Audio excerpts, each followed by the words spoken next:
Halo Brothers, selamat datang kembali di mata kuliah Sociopreneurship. Perkenalkan, nama saya Asep Sufyan Muhakik Atam Tajani, atau disingkat ASM Atam Tajani. Pada pertemuan kali ini kita akan membahas materi mengenai Sociopreneurship, sebagai tren, dan gaya hidup.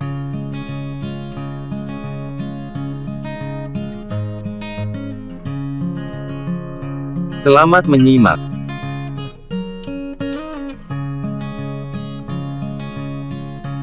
Generasi milenial dan internet merupakan dua subjek yang tidak dapat dipisahkan. Kedua subjek tersebut disinggung-singgung dapat merubah dunia secara cepat. Perubahan tersebut bisa berbentuk baik atau buruk. Kewirausahaan sosial misalnya menjadi salah satu bentuk perubahan, baik karena konsep yang diangkat adalah membangun bisnis untuk mengatasi masalah sosial, ekonomi, dan lingkungan. Stephenson Austin berpendapat, kewirausahaan sosial dimaknai sebagai aktivitas inovatif yang menciptakan nilai sosial di dalam, atau melalui sektor pemerintah, bisnis, atau nirlaba. Lain pandangan, menurut Dis pada tahun 1998. Kewirausahaan sosial dapat dilihat, berdasarkan fokus utamanya, yaitu pada misi sosial, hingga orientasi utamanya, pada sisi komersial, dan tujuan sosial.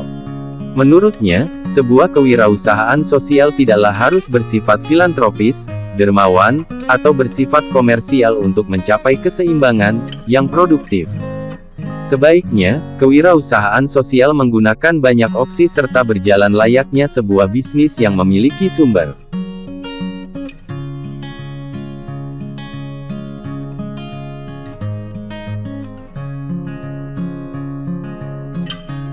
Terciptanya sosiopreneur, berangkat dari adanya kondisi wilayah, dan masyarakat yang terjepit, dalam pemenuhan kebutuhan, dan meningkatnya tantangan global.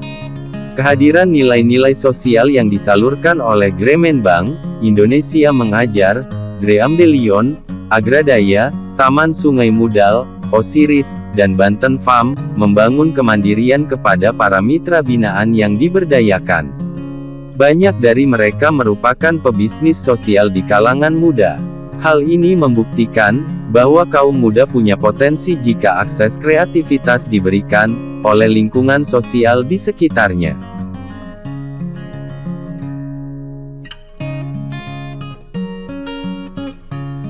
Menjamurnya kewirausahaan sosial sekarang ini tidak lepas dengan berdirinya Gremenbank pada tahun 1970-an. Sociopreneurship mulai menjadi tren di masyarakat dimulai dengan adanya Gremenbank sebagai penggeraknya. Dari Gremenbank muncul ide-ide bisnis sosial yang bermacam-macam dengan mencontoh aktivitas sosial seperti Gremenbank. Sementara itu, ada pula contoh lainnya, yaitu Lavageda, yang didirikan pada 1982 dan saat meraih sukses bisnis yang luar biasa. Bisnis ini memberikan perhatian kepada orang-orang dengan keterbelakangan mental di wilayah La Garrotxa, Spanyol. Sementara itu, Indonesia mulai tertarik dengan sociopreneurship, karena dengan menerapkan nilai-nilai sociopreneurship, masalah sosial dapat terurai secara perlahan.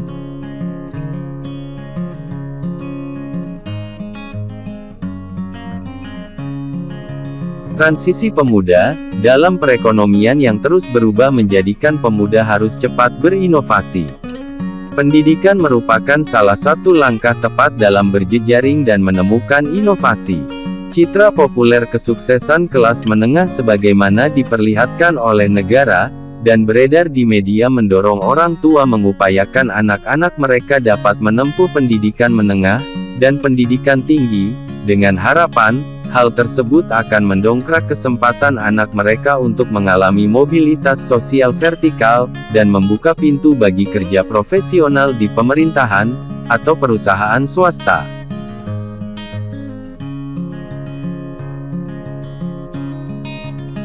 Kelompok pemuda berpendidikan memasuki dunia kerja yang kompleks dan berubah, di mana peluang yang terbuka diikuti juga oleh tantangan-tantangan baru.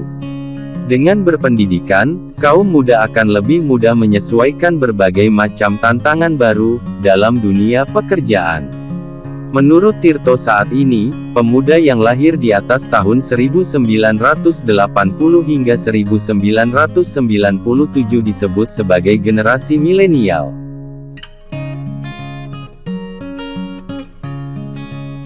Generasi milenial identik dengan adanya transformasi jenis pekerjaan yang lebih tidak terlihat formal. Sebagai contoh, jenis pekerjaan yang diminati oleh generasi milenial adalah industri kreatif.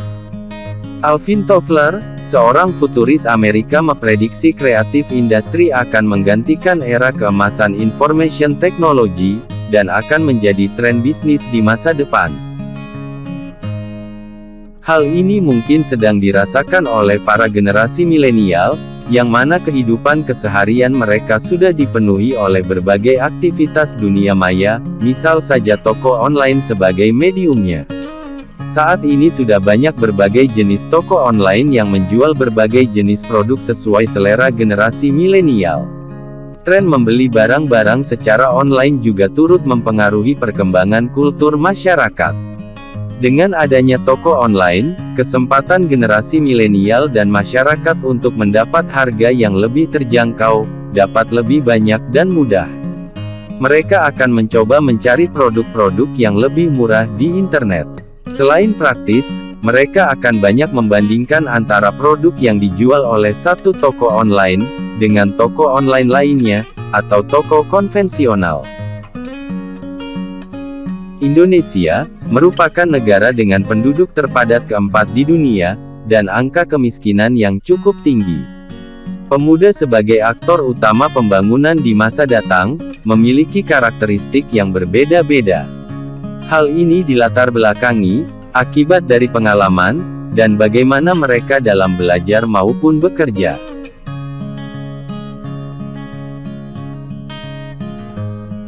Seorang sosiopreneur tidak perlu banyak berpikir mengkhawatirkan dirinya mendapatkan gaji yang rendah, karena mereka sendirilah yang mengatur gaji untuk mereka.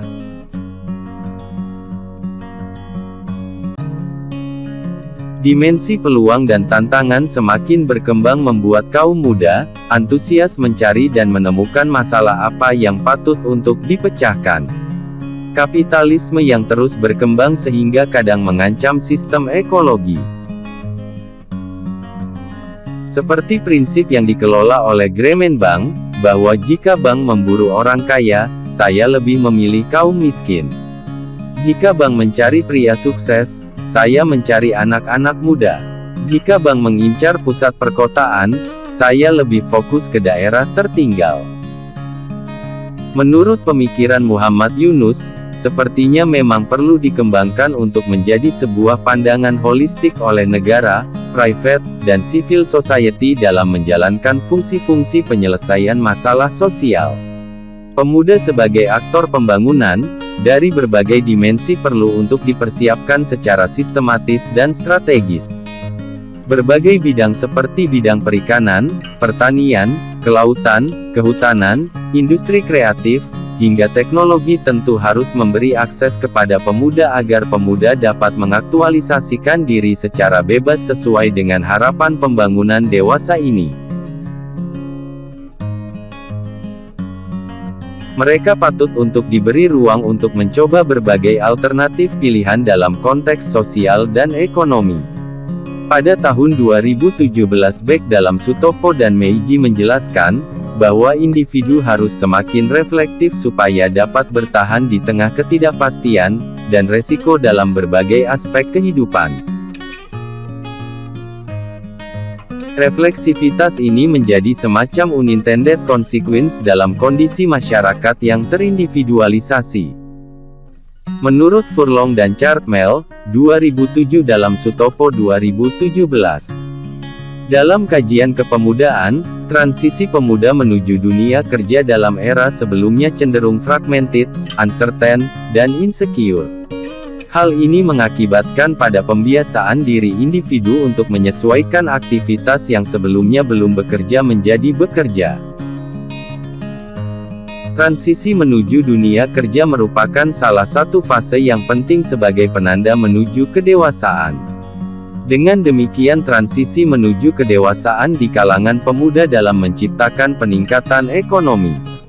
Tak lain ini merupakan sebuah kebaharuan dalam pandangan konstruksi pembangunan yang sering diidentikan pada fisik dan infrastruktur.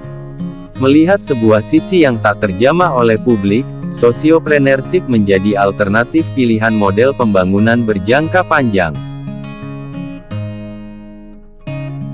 Menurut Beck, 1992 pada era modernitas lanjut, ketersediaan lapangan pekerjaan, baik dari lembaga negara, maupun perusahaan swasta menjadi hal yang langka.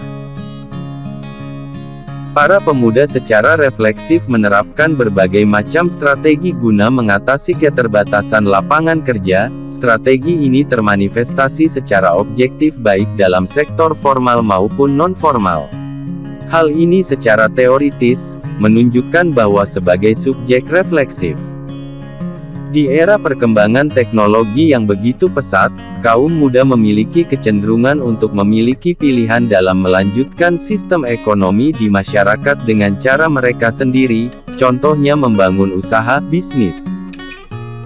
Sudah banyak startup yang ada di Indonesia, di mana penggeraknya adalah anak muda. Menurut GEI singkatan Global Entrepreneurship Index pada 2018, ada 13 indikator untuk melihat apakah sebuah negara sudah dapat membangun ekosistem entrepreneurship dengan baik. Sampai di sini apakah kalian sudah paham? Untuk sesi selanjutnya, kita akan membahas lebih detail mengenai pilar komponen ekosistem, serta indikator ketercapaian entrepreneurship. Sampai bertemu kembali pada sesi yang selanjutnya. Semangat pagi!